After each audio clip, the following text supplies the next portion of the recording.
The Turkmen president's visit comes on the heels of President Xi's meeting with the president of the Philippines in what has been a flurry of diplomatic activity to kick off the new year.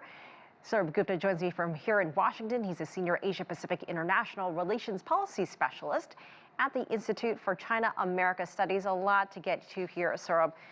President Xi is starting 2023 with face-to-face meetings. We know that over the past 2 months in 2022, he met with dozens of other leaders.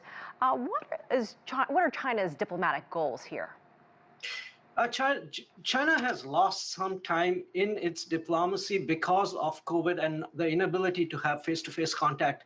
I think what China's diplomatic goal is to renew those contacts at the leadership level, face-to-face, and get arrangements and agreements and take diplomacy forward and be very proactive in this regard, especially with the 20th Party Congress over domestic politics is more or less taking the back seat at this point of time, even though we have the COVID issue in China right now. It's really to move forward at full gear in terms of diplomatic interactions with the major powers as well as with the periphery, the neighborhood.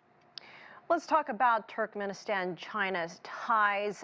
We just heard about all of what these two countries have been working on, infrastructure, very important. But this region is a priority for China, the Central Asia region.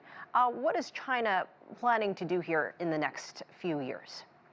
Oh, I just think China wants to deepen its economic engagement in the area, not just in trade, but also deepen it by way of infrastructure, connectivity, and investment to make it reciprocally beneficial for both parties.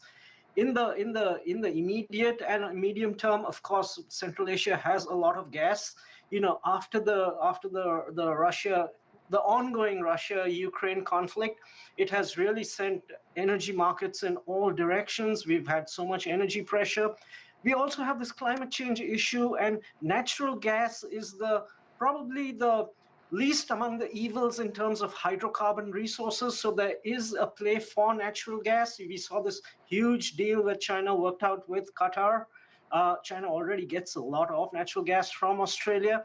And Turkmenistan is China's #1 natural gas supplier. Oh, for Turkmenistan, it is. And so the idea is to kind of deepen these arrangements at a time when there's so much flux, not just in international politics, but in energy markets, and also such a rush to get hold of natural gas resources. We also know that China is kicking off 2023 with a new incoming foreign minister, Qin Gang, the outgoing Chinese ambassador to the United States. What do you think we should anticipate there? As we've seen him travel throughout the United States in the past year and a half or two.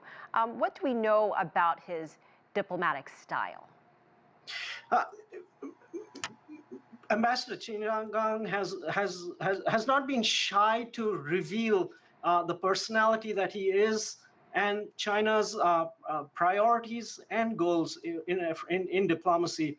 He is very articulate and he gets his points across, and he is on the point too, because at this point of time, it's particularly with regard to the major powers. I'm talking in terms of the United States as well as the European Union and with Russia, and specifically the United States, there is a loose consensus which was charted out during the Xi-Biden meeting in Bali. And the goal is to carry that forward and carry that forward conscientiously and try to find areas where the two sides can actually translate their intentions into actions. And I foresee Mr. Qin Gang being very active in this regard in trying to push diplomacy forward, so that, as we said in the initial part of our conversation, China can really engage very actively and diplomatically at the highest levels and find win-win solutions to many of the challenges which are not easy to resolve at this point of time. President of the Philippines, Ferdinand Marcos Jr., also in Beijing this week. Let's talk about the bigger picture for China in its neighborhood with ASEAN countries. ASEAN has been a pillar of stability in an Indo-Pacific, which is in tremendous flux. And I think China has appreciated that. And China understands the value of deepening that connection with ASEAN, and particularly in the South China Sea, which has been an area of tensions with the main claimant states. and to frame that relationship with those claimant states, not just in terms of maritime engagement and maritime tensions, but from a broader and much more comprehensive perspective. And I think the visit of President Marcos Jr.